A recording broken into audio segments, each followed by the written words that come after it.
Now, Michaela, it's a little bit too early for you to start letting the crazy creep through.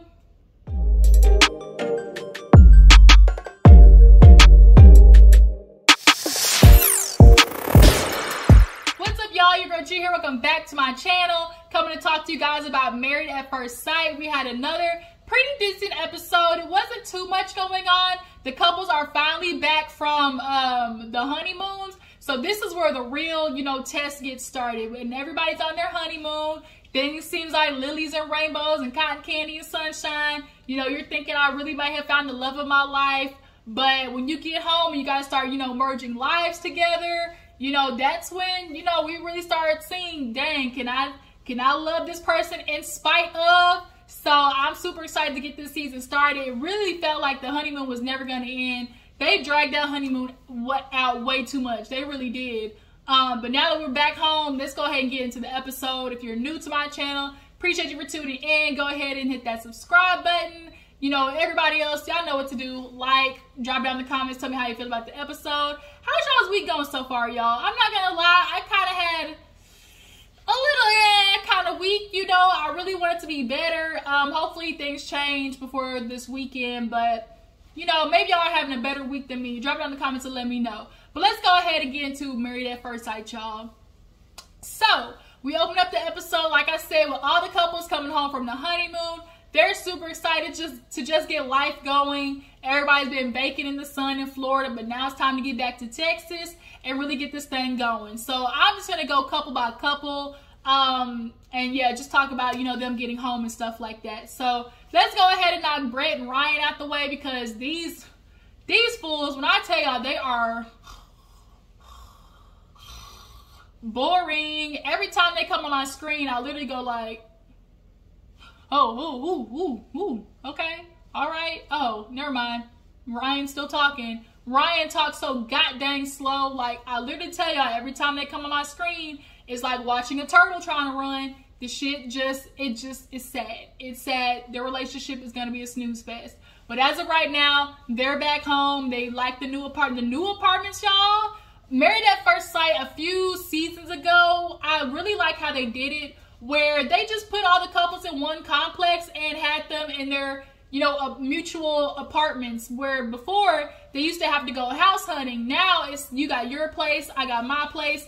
And, Married at First Sight has them at basically this home base of, a complex that they have for each couple. And I like that. It makes it a lot easier. And it just makes more sense. But you can definitely tell the budget is going up, because, baby, that apartment at least had to be a good $2,000 a month minimum. It had a balcony, it had a view, the new appliances, everything. It was nice, y'all. It was nice. But they get home, they see everything. Now it's time to visit each other's places. So at Brett's place, she, has nice living, typical white woman, humble abode. Her room had a nice little feng shui to it. She has her dog. And so now it's time to meet. She has Baxter, the cute little parkour dog, as Ryan calls it. But now they gotta go meet Ryan's place and his dog. So they have their dogs meet, and Baxter is starting to bark, but his tail is wagging. So she's panicking, and she's like, oh my God, like, our dog's not gonna get along. So Ryan's kind of seeing like, maybe she's over, analytical. She has super anxiety. How can I get her? It's just like, be a lot more calm and just allow things to naturally, fix itself. And I think he's going to be holding his tongue a lot of times, because he, vocalized that when it came to the flight and, her worrying about the dogs. He's like, I can definitely tell that Brett, she's very, like, high strung. And, I want her to just kind of like, chill a little bit. But the dogs literally were like a big and little version of each other. They were super cute. So we get into Ryan's place, and it's nice, y'all, for a white man. I really thought his place was not gonna be like that big, that nice. The couch living space was huge.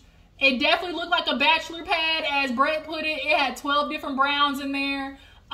She goes in his room. It's got a damn deer stuck up on the wall, and she don't like it because she's not a hunter. So she's like, what the fuck? Like, what is this doing in there?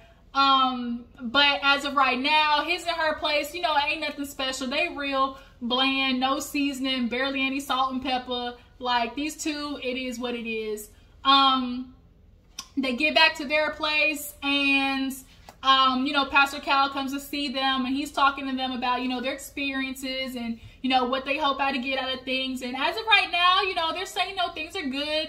You know, Red's revealing, like, you know, I have a little crush on him, you know, and she starts blushing. You know, that makes him kind of melt a little bit, because she's like, you know, I don't vocalize it as much as I would like to, you know, because I'm not used to it. You know, I just, you know, I really would like to say it more, but, you know, I kind of like him.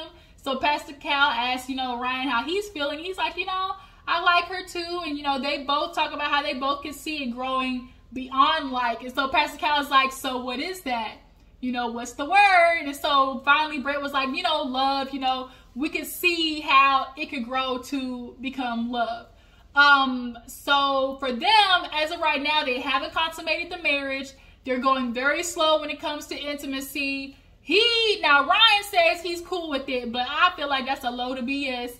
I really feel like he is ready to get on and humping, but he's just gonna keep it low key as of right now. And I really worry about them, because do they talk? Yes, but are they communicators? Absolutely not. He definitely is quiet, and two quiet people in a relationship, it ain't gonna work. Like, I really am worried about their communication, because they just don't talk. Like, I mean, they don't communicate. They talk, absolutely, but like communication, not really.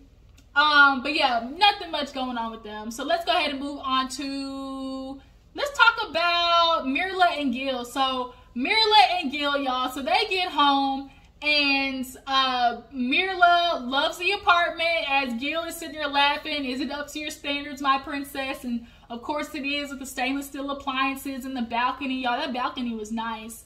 It definitely looked like a balcony, you know, you can be spontaneous on, but hopefully the neighbors is, you know, sleeping, they ain't at home. But it definitely was one of those balconies. If you know what I mean. If you know what I mean. But yeah, so she's like in the apartment. He's like, you know, I could do with less, but it's nice or whatever. So they go to his place, and he has his dog Hype, and she immediately is like, ew, like, I don't like the dog. Oh, first of all, let's talk about he carried her over the threshold, and she thinks it's corny. She's like, you know, I'm sorry for all the people who are out there, but, you know, I just think it's corny. Like, you know, I'll let him do it, but, you know, And I kind of think, like, she does like those little corny things. Like, maybe it's just me. I do feel like she likes the little nuances of, you know, love and affection, but just doesn't allow herself to appreciate it out of not trying to feel weak and vulnerable. She's not a girl who wants to really bring her walls down. And so saying, oh, I liked how he did this, or I liked how he did that, I think she feels it as like a vulnerable moment. Like, you can definitely tell their connection is growing, but she's like holding herself back. But, you know, they go to his place. His dog was so nice and super chill. She's like, oh my God, it's going to smell like dog. It's like, girl, like, Mirla, there are some times where I really do like Mirla, and then other times it's like, bitch, now I know I don't like you. Like, it's just, I go back and forth. But he's like, you know, give him your hand, and she's giving him a pinky. And he's like, girl, like, you can wash your hands. She's like, oh my God, I'm going to smell like dog. Like, it was just so much. And she kissing on the dog. She's like, nah, I ain't gonna draw back kissing you. Like, it was like, girl. And he's like, I gotta kiss somebody. And if you a dog lover, you done kissed your dog. You have. Whether it be on the lips or whatever. Like, you a dog lover, you have kissed your dog. And so they go to his place, you know, nothing, you know, super fancy schmancy, until we get to Mirla's place and everything. She got pictures of herself in the bathroom. Then we get to her closet. Oh Lord, the closet. The Louis Vuitton, the Christian Dior, you know, the Fendi, the Gucci, the Prada. And he was just like, oh my God, like, how am I going to be able to put up with this? I am a fireman. I work 2 to 3 days a week. This is not what I'm going to be able to do. And so he's asking her, how much, you know, do you spend on shoes? She's like, you know, maybe 1,000, you know, 800 or so. And she had like 3 or 4 black shoes. And so in my head, I'm like, bitch, why you buying the same goddamn black shoe? Like, how many times do you need the same goddamn black shoe? So in his head, he's thinking like, is she gonna be able to sacrifice purchasing these things for the betterment of our relationship? So they get to the apartment. Pastor Cal comes to see them, and he's talking to them about, you know, their connection and having those deep conversations and, you know, their intimacy. So he's like, have y'all talked about finances? And he's like, you know, we brushed on it, but have we really got into it? No. So he's like, well, shoot, let's do that. He's like, you know, you saw her closet. How much would you estimate her closet was? He like, at least 70 grand. She like, no. Pastor Cal was like, how many Christian Louboutins you got? She like, 10. He like, man, I ain't gonna play with you. The fact that you got 10, basically $1,000 shoes, they 800 with tax, $1,000. Girl, that's $10,000 on shoes right there alone. So, girl, yeah, you got money in that closet. So now it's the question of, okay, we understand you have this lavish lifestyle. You can afford everything you want on your own. Cool. But are you going to keep viewing him asking you not to make these big, illustrious purchases as trying to change who you are? Because, you know, Pastor Cal is asking, like, are you going to be able to divest that money somewhere else? And she's like, well, why am I divesting it somewhere else if I already have it, you know, saved up or da-da-da-da. And, you know, I like Gil's plan of, like, doing real estate, you know, investing in proper things. But she keeps thinking, like, single Mirla, like, I'm going to purchase this because I can afford it. And it's like, yeah, you don't need to ask Gil to purchase these things if it's your money or whatever. But there is a consideration of asking him, like, hey, do we have any plans to do elsewhere with, you know, with money? You know, things like that. And I kind of really feel shitty, like, talking about it like that, because it's like, girl, that's your money. You can afford your lifestyle. Like, boo, go ahead, boo-boo. Like, you got it. You got the money, ball out. But at some point, you're married. Like Pastor Cal said, you're no longer making single people decisions. You're going to have to act married and ask your counterpart about spending habits. So that's definitely going to have to be something they, you know, reoccurringly have. So then they get into intimacy.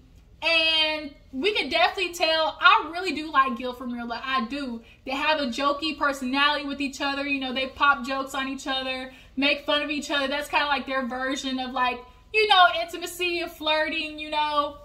But it hasn't gone any further than that. And the biggest fear is, like, they stay jokey, feely, and they stay in that zone forever because Mirla doesn't want to get out of her comfort zone.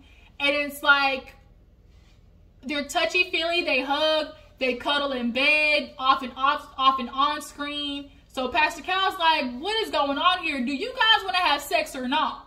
And so she's like, yes, eventually. He's like, you know, short answer, yes. So what's happening in the meantime, though? And so they're not kissing, as Pastor Cal put it, you know, we cheeking, basically we cheeking, that's it. So Mirla's like, you know, we'll get there eventually, like, down the road. And it's like, what does that mean, though? Like, nobody's trying to rush you, per se. Like, you know, do what makes you feel comfortable. But understand,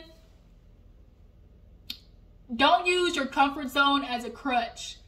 A lot of people sometimes be like, well, you know, I don't feel comfortable yet. And, like, they use it as a crutch for not pushing themselves out of the comfort zone. Like I said, like, I do think Mirla could be kissing Gil within, you know, a week or so, but is she going to allow herself to do it? Because I think her and Michaela are similar in the fact of, like, they've been independent, like, it's hard to be more vulnerable, but the way Michaela expresses not being able to be vulnerable, because that bitch crazy, and Mirla not being able to be vulnerable, she basically picks something out, like, pokes fun at it, or finds something negative, and that keeps her at arm's length from what makes her uncomfortable, right? So Gil is like, you know what, we could go these 2 months and not have sex, but going 2 months and not kissing, even though you say you're into me, I'm kind of feeling like, you know, are you really, like, you can't even kiss me? If you go 2 months and you're not kissing me, I'm sorry. I ain't gonna be able to do that. Like, I agree with Gil on that part, absolutely. So what's gonna happen for them in the future, y'all? Drop it in the comments below. Do you guys feel like Mirla will allow herself to fall for Gil? Is she capable of doing that? I do feel like they really could be a good couple. There are definitely moments where I like Mirla, but then there's other moments where she says some shit and it's like, damn, bitch, that's why I don't like you. Like, I go back and forth with her.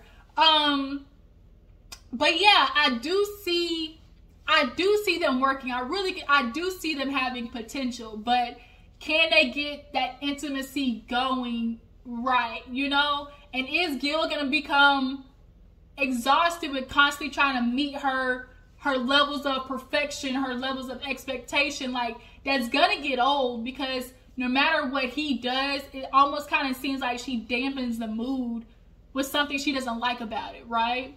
So I have a concern that he may grow old and tired of constantly trying to please Mirla.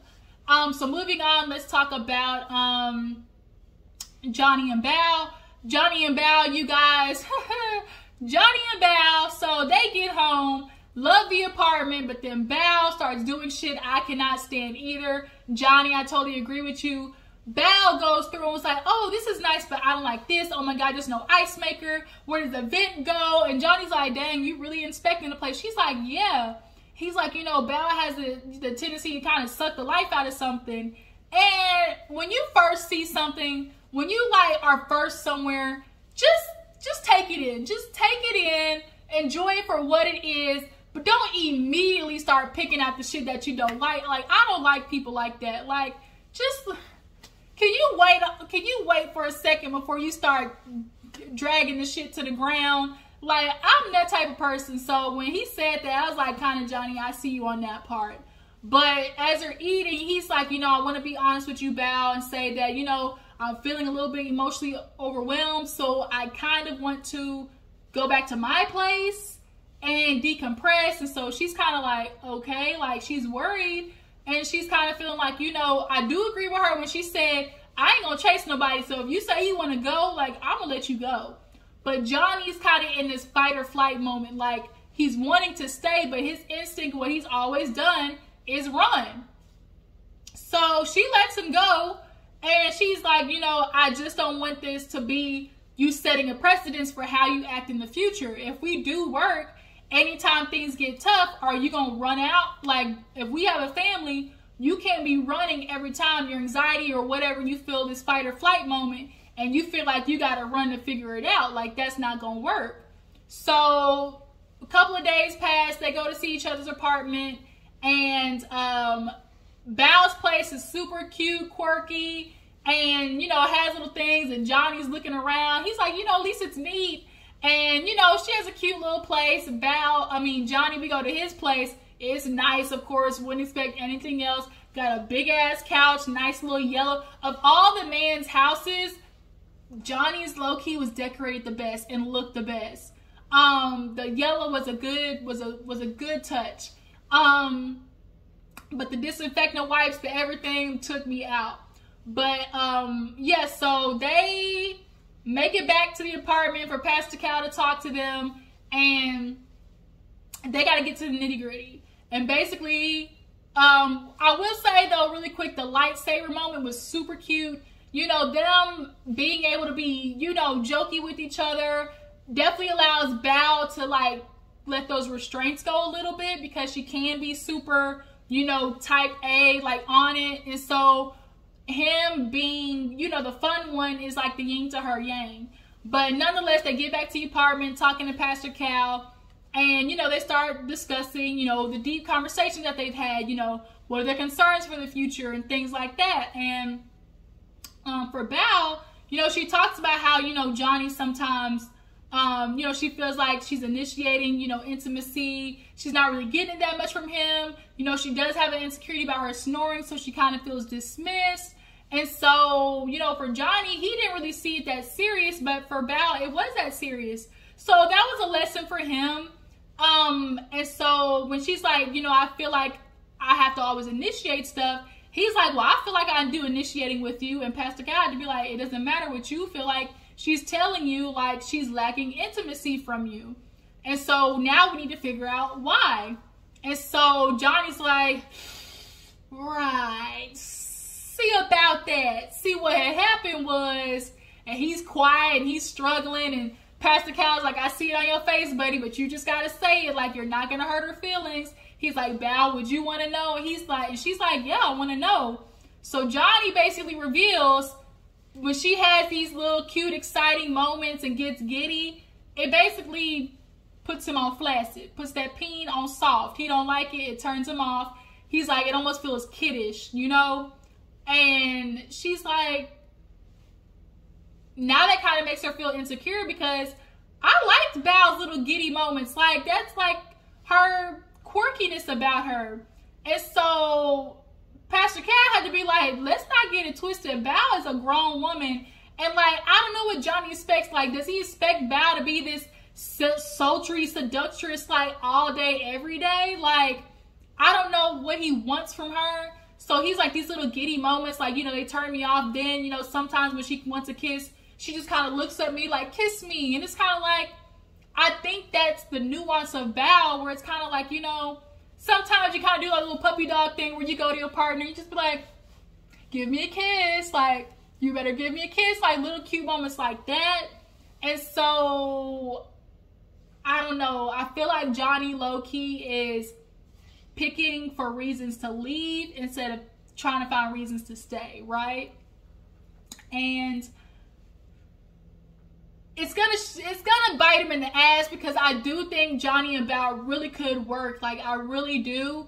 And so Pastor Cal was like, Bal, I don't want you to change. Like, this is not a you problem. This is a Johnny problem. Like, and now she's starting to overthink things. And he's like, that's exactly the opposite, because she's feeling like, well, now can I not get happy around you? Like, now I'm feeling like, you know, that's what I do when I'm around somebody that I'm okay feeling vulnerable with. So now am I not supposed to do that anymore? So you can kind of see her just like the wheels are turning. And Pastor Cal's like, don't do that, Bal. And he looks at Johnny. He's like, look, Johnny, you my man, but that's a you problem. You need to kind of figure that out. And he needs to ask himself, why does something that small bother him? And I do think Johnny, he is just picking reasons why he should leave. He can't be all out. Like, he can't just be like, I'm out. Like, he has to find reasons to. And so he's married. So that is good for Johnny, because now it's no longer, well, I don't like this about you. Like, I'm gone. But it's like, you do understand, like, that's how marriage works. You're not going to like every single thing about the person. She's not going to like some things about you, but she's going to stay, right? And then they started talking about the beds. Oh my God, I forgot earlier when he was talking about sleeping in the bed and her not showering. And she said she not showering. Oh my God, Johnny looked like he about to have a heart attack. Bal, I kind of get it, but don't like, I get it. And it's like, if you not gonna shower, at least maybe change your clothes. Like, you know, don't bring outside into the bed. Like, that's a no-no. Like, that definitely is a no-no. But yeah, nonetheless, Johnny and Bal do have potential, but I am worried a little bit. So moving on, let's talk about Rachel and Jose. We're gonna save Michaela and Zach for last. So Rachel, y'all, and Jose Cuervo. So Jose, y'all, I'm a little concerned about him. I don't know if he in the closet, or I don't know if he locked up in the closet or not, but I just really I want to be a real man so bad from him. But they make it home, lovely new apartment, you know, things are good. Then they go see each other's apartments, and Rachel, I love Rachel's apartment. It was like, you saw the traveling, you saw where she's been, you know, and he walks in the house and is like, ooh, she got 5 jugs on the floor. Like, ooh, I would have thrown them away. The fact that she got 5 jugs on the floor, like, ew. And it was like, ah, shit. Because, like, when you go into people's houses, you're not trying to judge, but you judging low-key. Like, when you go to the bathroom, everybody's done this. When you go to the bathroom to somebody's house, what's the first thing you do? You looking under that damn cabinet. You know good and goddamn well, I'm the only one? Oh, okay. Lies, y'all tell. Lies. Everybody has gone to somebody's house and opened up their goddamn cabinet. It is what it is. It's just curiosity of who the hell you living in the house or you visiting, you know? So, yeah, so, you know, she has these pencils of all the places she's been. He's like, why do you need so many pencils? And I kind of agree with her. Like, can I not have my own damn desk? Like, what? It's like, let her have her own desk, you know? So she has pencils from all the places she's been, and I collect shot glasses. So it's kind of like, why is that bothering you? Like, she can put her pencils in a box, she can put them away, but like, damn, bro, chill out. So she has this cute little globe on the table of places that she wants to go. She pulls it out. She pulls out Japan. He does not want to travel. It seems like he's looking like, girl, you got a car. We can definitely fix up. You want to go to Europe over fixing your car. And it's kind of like, bro, can you look outside the box a little bit? So we go to his place. He is boring, talking about the light fixtures. And, oh, yeah, I put this way. And then we got the couch that pulls out. And it's like he made this whole fantasy in this house that he built. And it's like, you don't even know if the person that you're going to get with is going to like this shit that you put in the house. So it's like he's playing this whole future and expecting it to go exactly how he wants it. And like, no, like, that's not how it's going to go. So in his room, he has that whiteboard with the money. So Rachel's kind of looking like, oh my God, like, what is this? Like, she likes working to travel to spend her money. He's working and constantly saving. So now it kind of seems like that might be a thing that they like, you know, clash on. So when they go see Pastor Cal, he's asking them about that and, you know, their intimacy and, you know, being back home. As far as, you know, getting into the deep issues, you know, he's kind of feeling like, you know, I want one account. I want to be able to control making sure the house is taken care of. And I think that's like kind of crazy. As a woman, you make sure you have your own goddamn account. Period, point blank. I don't care. I always stick. What's that? It's the saying. It's like if you give somebody an opportunity to feed you, you also give them the opportunity to starve you. And if you got all your money rested up in this man, as of right now, the way society is looking, these men, the minute they feel up and ready to up and leave, your ass gonna be high and dry. So having a joint account, yes, but having a separate account, way better. Because first of all, if I want to go splurge on some shoes, I don't want to get home after a nice day out and gotta hear your mouth talking about why you spend $300 on shoes. Well, nigga, it's my money. Like, excuse me, like, back off. So when Pastor Cal's talking to him about that, he's like, you gotta like loosen the reins a little bit. Like, don't kennel her. Like, she is the art to your science. And I felt like that was the perfect analogy. Like, she traveled, like, allow her to get you out of your comfort zone. Like, you're basically working to do what? Like, live a little. Like, go ahead and live a little with your wife. He's talking about putting off Europe, you know, 1 to 2 years. But the truth is, Jose, you're always going to find a reason to put off a trip. So stop doing that, bruh. Like, I get it. You know, you're the infrastructure and she draws us out the lines. That combined could work, you know. But then we get to intimacy and they're good. They, you know, smooching, kissing, loving, hugging. And they consummated the marriage. Now, I want to know what kind of lover is Jose Cuervo, because I'm sorry, when I look at him, do I think he's a generous lover? Yes, but is he like a lover? You know, is he a lover? You know, where you get done, you be like, woo, like, what was that? Like, what was that? I didn't even know my body could do those things. Like, is he one of them lovers? I don't know. I just don't see it when I look at him. I just really don't. But you know what, Rachel, y'all did it. You like it. I love it. Go ahead, boo-boo. So, last but not least, y'all, let's get into Cuckoo Bird and Zach.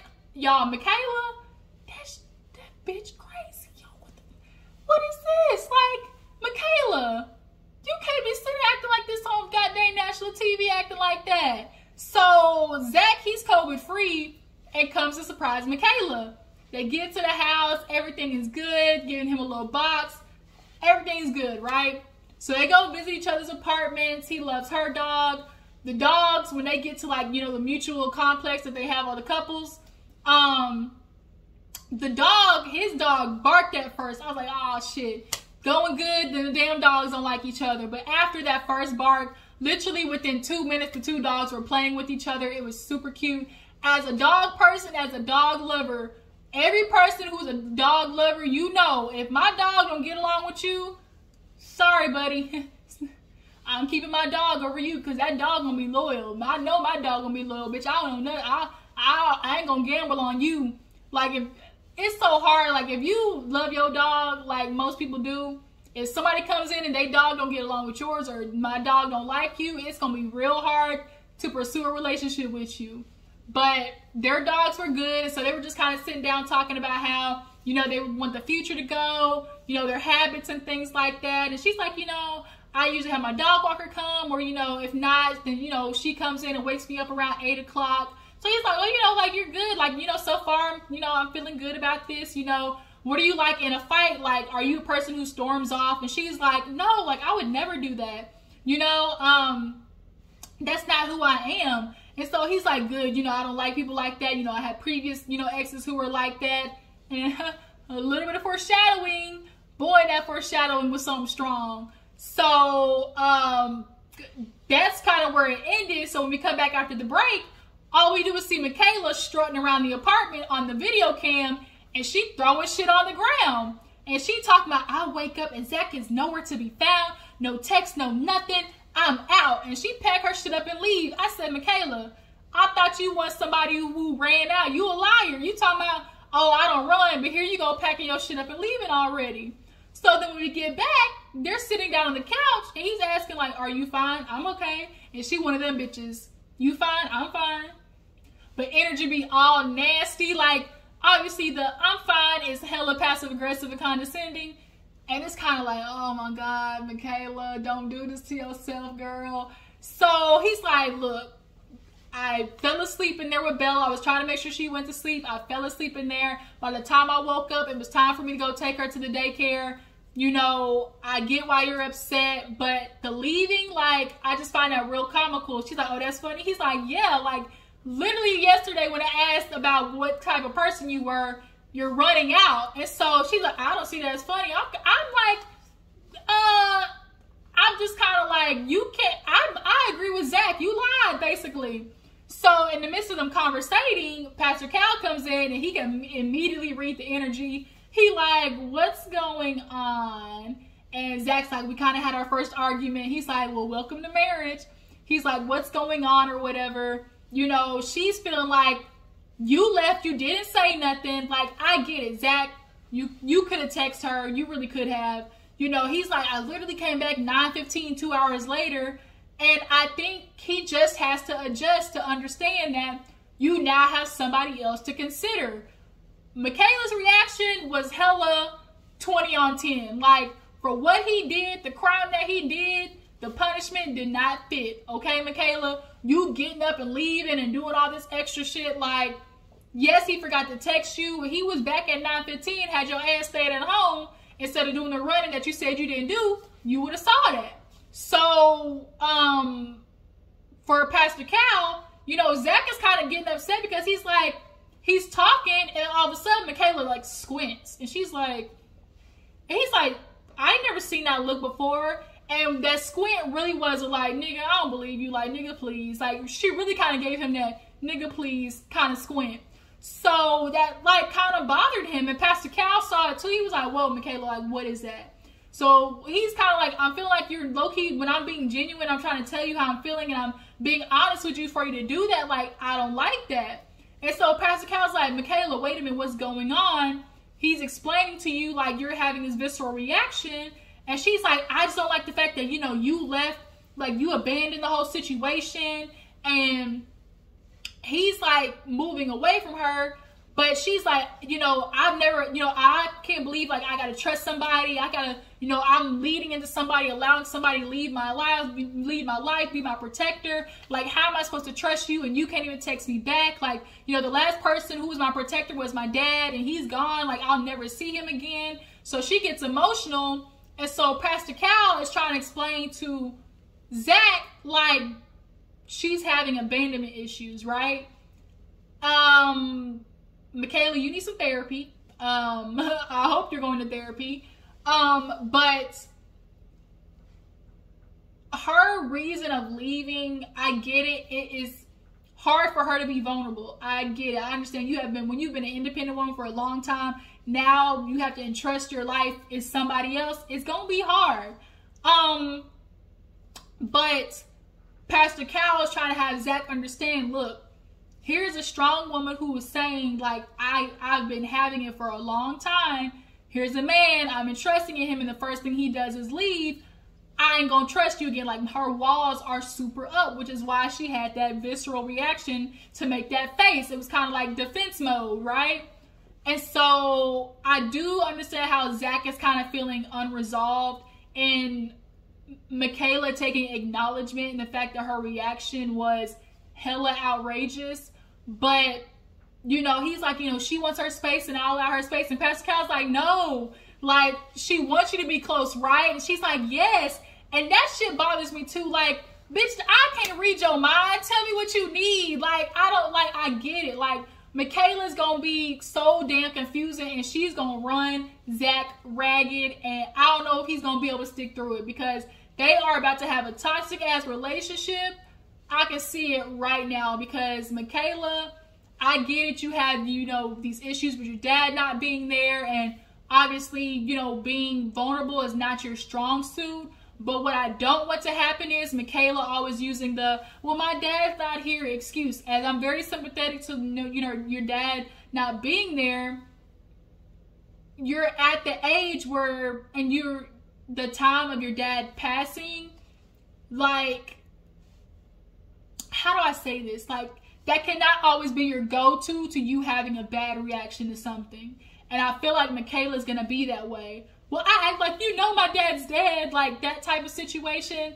And that's kind of emotional immaturity, which is why it's like, you need to go to therapy and get that shit worked out. Because truthfully, honestly, whatever niggas you was dating in the past did a toll on you, like, it wasn't good. So now Zach and Michaela are somewhat resolved, but are they really? Because Michaela, for you, I get it. Zach has to understand it's not just him. So that's what you could have explained to him, but you going off on a tangent about something else. And so Pastor Cal laughed when Michaela's like, you know what? I realized that you guys partnered me with somebody just as strong as you. And Pastor Cal, when he said it, she was kind of like, huh, real funny. Because it's the truth. Like, if you're a strong woman, you need a strong man to put up with it. But yeah, so when we see that, like, we see that it's going to be some concerns when it comes to Zach and Michaela. Can she communicate? Because Zach looks like, from what I see, a good communicator. But can Michaela allow her emotions not to sever her communication to him? I don't know. But that was Married at First Sight, you guys. Tell me how you feel about each couple. How do you guys feel about Michaela having that visceral reaction to slam shit and run out the house? Who's your favorite couple? And do you guys see Mirla and Gil being able to pull through her ways? Can Gil stick it through?